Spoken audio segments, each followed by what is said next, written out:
Hi everyone, welcome back to Source Studios. I want to talk about box art. Lego box art has changed throughout the years. We used to do characters. We used to have like characters for each different year, essentially. The set where this came out, we had the Death Trooper on it. The Clone Wars here, we had that type of clone trooper on top. For I don't know if I have any more examples of different characters on boxes, but we do have the way that Lego is currently doing their box art right now for Star Wars, which is by the colored stripe and the character. As you can see, Book of Boba Fett, you have the green stripe, and you have Boba Fett and Fennec on the Book of Boba Fett sets. For example, for the Clone Wars sets, you have the nice mustard yellow stripe with a 332nd Trooper at the bottom. For sets that I don't have, or boxes that I don't have here in New York to show you, for a lot of the original trilogy sets are really just essentially a lot of the Skywalker saga. You have a nice dark blue stripe with Darth Vader. For the Kenobi sets, blue stripe with Darth Vader versus Obi-Wan. For other stuff, you have like the Mandalorian, which I believe that is orange. Yes, I think it's an orange color. And then you have stuff like the Bad Batch, which is red. And a lot of these colors are seemingly going off of the Black Series colors for their different stuff.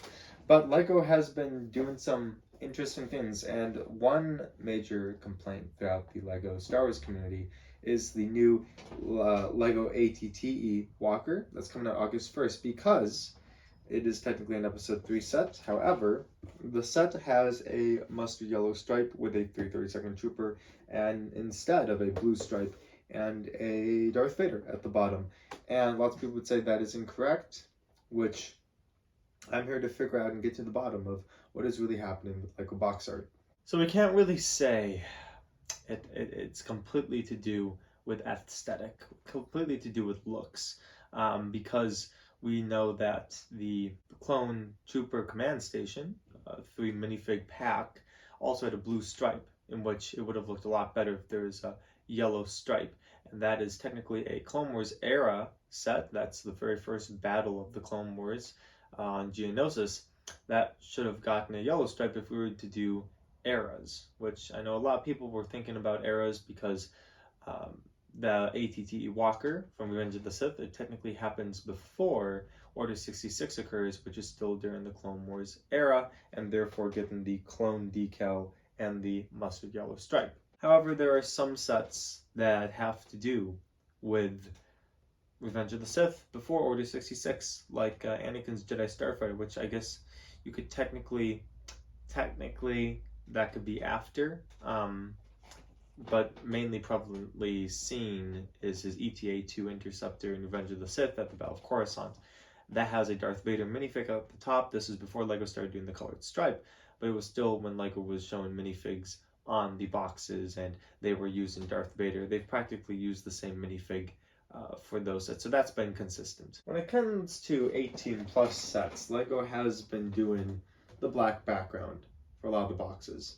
Only recently has Lego finally begun to sort of break from that just a tiny bit with some nice nuance, just some nice nuances in each box. So for example, the Mos Eisley Cantina, that is a black box art because it's 18 plus, but there is like a nice little like ray of sunshine in the corner, which is nice. Winnie the Pooh set, this is black box art, but there is some nice cartoon 100 Acre Wood drawings here accompanying the black box art.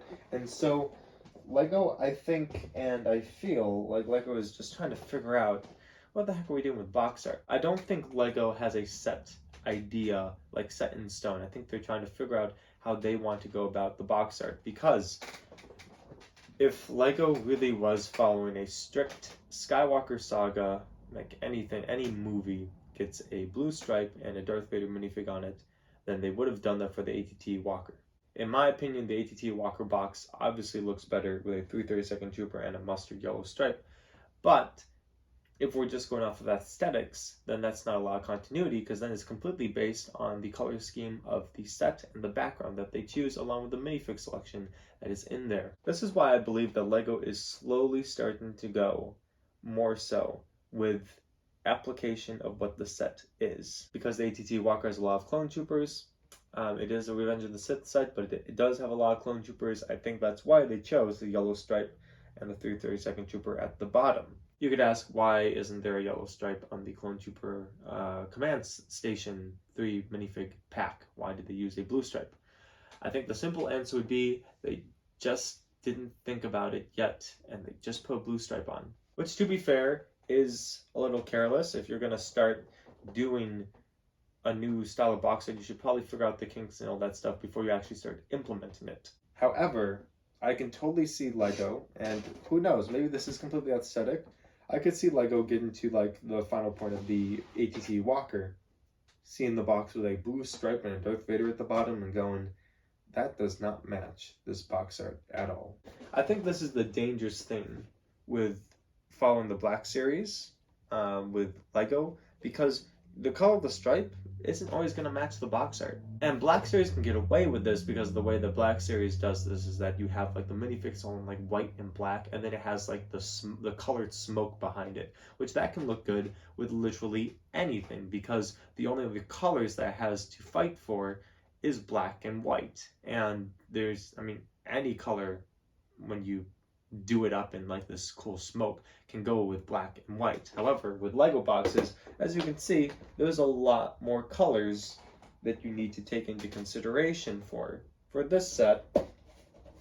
I mean, the dark green goes well.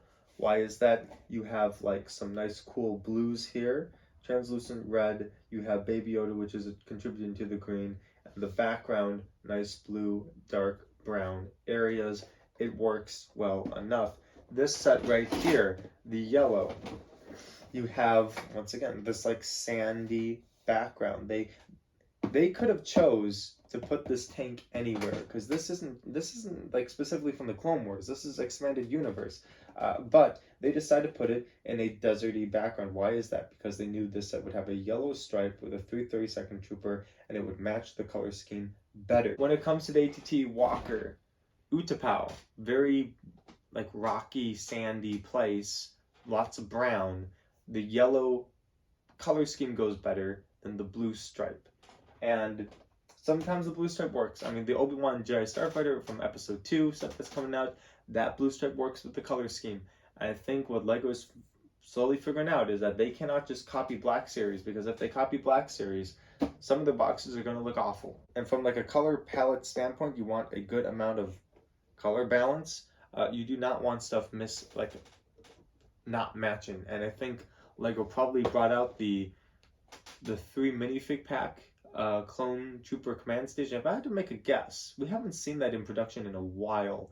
I wonder if it's because Lego might be changing the like little pack art from blue stripe to yellow stripe. I wouldn't be surprised if we started getting that like minifig pack a little bit later, and it was starting to come out with a yellow stripe, because I think Lego's slowly starting to figure out that if we're going to do these colored stripes, it needs to match the box art, and sometimes the era is not going to match with what the box art is. We're going to have to fix that. I think honestly just a simpler, easier way to deal with this is, one, choose backgrounds that work with the stripes, such as this one. There's nothing specific that they needed to do for this particular background to match this stripe. In other cases where the background does matter more, make it more bland so that it could go with more so colors. There's a lot of white and a lot of neutral colors here. The blue, once again, cool color with the green. And then you have the main fighter right here. So I think that is the direction Lego is going, is just trying to find a good color palette for each of their boxes. And I think they're slowly figuring this out. I will say, I think Lego should have figured this out a lot longer before that they implemented it. Like, they should have thought of it before. Maybe they had, but it doesn't seem like it with the whole Clone Trooper Command Station coming out with that blue stripe. It just doesn't match the color scheme. Doesn't really work. At the end of the day, this is all my speculation, so I don't really know. Could have Lego messed up on the AT-AT box? Yeah, they could have. I just don't see that happening, because it's just such a blatant screw up that if Lego was trying to stick to a certain color scheme of like blue stripe and Darth Vader goes to all the Skywalker saga, then they wouldn't have put out that box art. There must have been some sort of purpose behind it. That's what I'm trying to get at. It was purposeful, wasn't a mistake. Overall, this might have been just careless, but I think that Lego purposely did that, and I think there's a good reason for it. And I think we will see as more sets come out and as they continue to do this stripe idea, or maybe they'll botch it and scratch it. I honestly I'd be for just scratching it. I think box art was fine before. I don't think they need to change anything. But that's just me. Alright everyone, this is Source Studios. Shorter video today. Like, comment, subscribe. See you on the next video. Peace out.